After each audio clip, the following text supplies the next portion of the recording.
Welcome to the NBA Coast to Coast podcast brought to you by thelines.com. Coming to you from the West Coast, Josh Lander, joined as always by Nate Weitzer on the East Coast. And we've got 9 games tonight on a Wednesday slate for you guys in the NBA. In this one, we're taking a look at the Thunder, who are continuing to play pretty well. They are in Houston, taking on a Houston team without 2 of its best players. So we'll be looking at that one. Also got another game video up for you and our player props, so make sure to like and subscribe to that page. Also head to thelines.com. You can check out everything we're talking about there and more in written form on thelines.com, and use that odds finder tool we have up there. Make sure you're getting the best juice back on all those bets US sportsbooks are offering you guys in the NBA this season. Nate, let's go ahead and jump into this 9-game slate and then talk Thunder and Rockets. Orlando's still in Philly for a home here. They're +9. Embiid is questionable. Wendell Carter is questionable on the other side. Wizards -6.5 at the Pistons. The Blazers are +5 at Memphis. Desmond Bane's questionable there. Other game we break down, Nets +8.5 at the Celtics. No Marcus Smart. No Ben Simmons or KD, of course, for the Nets. Warriors -3.5 at the Wolves. They're trying to win a third straight on the road here, and that's a 238 total. Kings are -8 at the Spurs with a 244 total. Thunder, this game we're talking here, -5.5. Totals up to 232 at Houston with no Jalen Green and Kevin Porter for the host Rockets. Raptors +3 at the Jazz, and then the Hawks are +1.5 at Suns to close it out. Also, Alperen Sengun is, expected to play. He's available, but missed a game with an illness, so you don't necessarily know how effective he will be with the Rockets. It's a weird spot, I said to you, trying to take the Thunder as favorites because it happens so rarely. It's usually they're the plucky underdogs who's like, yeah, they're covering 7 points in Denver or whatever, and they just actually go out and just win those games because, at this point, they are a playoff team in the West. They're in the bunch. They're one of 5 teams with 26 losses at the 7-12 range. So they're not tanking anymore. And that's why I kind of throw out the lost 4 of their last 5 against Houston with, both teams trying to sink to the bottom as much as possible. With OKC playing that pick swap game and being like, well, we don't have your pick till 2024, so we don't need to beat you. Yet they have many of their picks later on from that Westbrook trade, but so many. Yeah, but right now, OKC is a top team, and they've covered in 4 straight as favorites. Average margin of victory is 15 points per game. Granted, all of those were at home, but all of them against pretty good teams too. 0-3 against the spread as road favorites. That's mostly is just a situation of no sample size, and 2 of those in November. One of them at Houston, granted, but Jalen Green had to go off for 28 points on efficient shooting, which almost never happens. And Sengun had to go off for 21 and 17 for them to pull out that win, the Rockets. The good news, if you like OKC, SGA and Josh Giddey both played well. Dort and Poku, who were in the starting lineup and are inactive tonight, were awful. They're -20 or whatever, and Poku is like the human tanking mascot, whatever. They just trot him out there when they need to lose, and he's been out for a while. But in any sense, the Thunder have the best player on the floor by a mile in this matchup. I don't know how the Rockets are going to score. They do have a ton of feisty power forwards type players. Jayshawn Tate is like a power forward masquerading as a point guard. So I think they will be scrappy here. That's why I do like the under as well. Houston is like dead last by a mile in turnover rate. And OKC's defense has been really good in the areas they need to be to limit Houston. In January, number 1 fast break points, number 1 points off turnovers, 4th in 3-point percentage, also 4th in paint points. They are allowing a lot of free throws, but Houston's kind of shifted from scoring the bulk of their points off free throws to the bulk of their points just in the paint. Without Porter and now without Jalen, that's where they've been getting them because, it's guys like Tyrese and Jabari Smith trying to do the work down low. So I know Josh rolls his eyes sometimes because I suggest a teaser a lot as a way to be safer, but I think this is actually a prime teaser spot to go OKC -1.5 under 236. I think you can also just parlay those in any fashion. Money line under because I think 232 is a little too high when the Rockets. I mean, literally, I don't know how they're going to score with this lineup.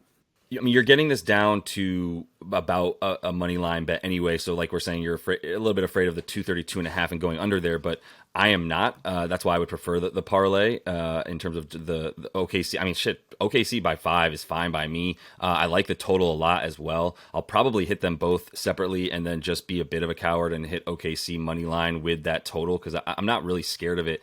Like you said, without Jalen Green and Kevin Porter Jr., not really sure where there's about to be some guards out there that should not be playing in the NBA, basically, is what's going to happen for this Houston team. So I'm not really sure how they're going to set up whatever kind of offense they normally have, which, as you've said, their offense is essentially threes or layups and or free throws, which is not a bad remedy for success on offense. It's just that they don't really have the players to make smart decisions enough to get to set up that offense and get quality looks from three or quality looks at the rim, etc. So without those two, dude, they're going to be fine down low. I suppose if Sengun plays, they do need him. About 5 more rebounds per game for the Rockets when Sengun's in there. They have about 3 percentage points better on their field goal percentage. They're also 2 possessions per 100 slower, obviously, just actually running through him a little bit more and getting a few more defensive rebounds and stops essentially is what they do with Sengun in there. So I think they need him to play for sure. Oklahoma City was getting a bit more of their points in the paint, not quite the case as much of late, but in terms of on the road for this team, you talk about the defense that they've been playing over their last 15. And I would just also add that they've been playing incredible in the fourth quarter, 5th best net rating with 106 defensive rating. It also kind of leads to that under, like we said, I don't know who's going to score for this Rockets team. And I think this Thunder team has just been playing defense at a much better clip than they were at, earlier in the season at different points, like very early, especially when they lost to this Rockets team. That loss to the Warriors and the loss to the Hawks are a bit indicative of what they're not capable of necessarily in terms of the Thunder, keeping up with teams that can shoot a ton of threes, keeping up with teams that can sort of outdo them in the pace category there and want to get up and down a bit more than them, get a ton of assists, do both of those teams as well, the Hawks and the Warriors. So this is not the same style of offense that they're facing here in Oklahoma City, right? This is going to be, like I said, a lot choppier and a lot uglier. So the defense at home for Houston, a little bit better as well. I mean, they do allow the most points off turnovers, which is going to be a problem against this OKC team who has been turning those into points, like you mentioned in the last 15 games, being basically number 1 at that. And they've been really good against limiting points in the paint. OKC does score the 4th most, although, like I said, on the road, a little bit worse lately, but still, that's where they're going to score because Shai just gets into the painted area at will, right? He's basically stepping on the free throw line by the time like the shot clock hits like 18 and you're like, how did he already get there? And so then from there, everything is just works off of that. You wish that Lou Dort being out doesn't, helps the under as well. There's one less 3-point shooter for SGA to kick out to once he does get into the paint. The Rockets have been the 3rd best opponent field goal percentage on the road, while they've been dead last in opponents' three-pointers made. So they're giving you the 3-point lineup a lot more. They're not giving you anything inside. And that's what I mean, in terms of OKC, that's not necessarily how they're going to be able to do their best on offense. They need to get into that lane and they need to sort of just create space closer to the basket than maybe, the other teams anyway. So with the sort of the increase of defense that we've seen from Houston at home and the lack of offense that we know they're going to have, the great defense on the road for the Thunder throughout the whole game and in the fourth quarter, which this one might be over by the fourth quarter, so who knows if they even need that. I feel fine about the under, and like I said, I'm taking OKC at -5. I think they should win this closer to double digits, to be honest. Yeah, I mean, you said pack it in against OKC and deny that mid-range paint, which is why 4 of these last 5 meetings have gone under and way, way under as well. Also, OKC's road home splits, I mean, pace is 4 possessions slower on the road. Their last 6 have only averaged 224 against good offenses, and they've still covered in 6 straight as well. So, more reasons to like both. And, you might be a little scared of the Rockets. They're 2-2 in their last 4 after losing 24 of 25.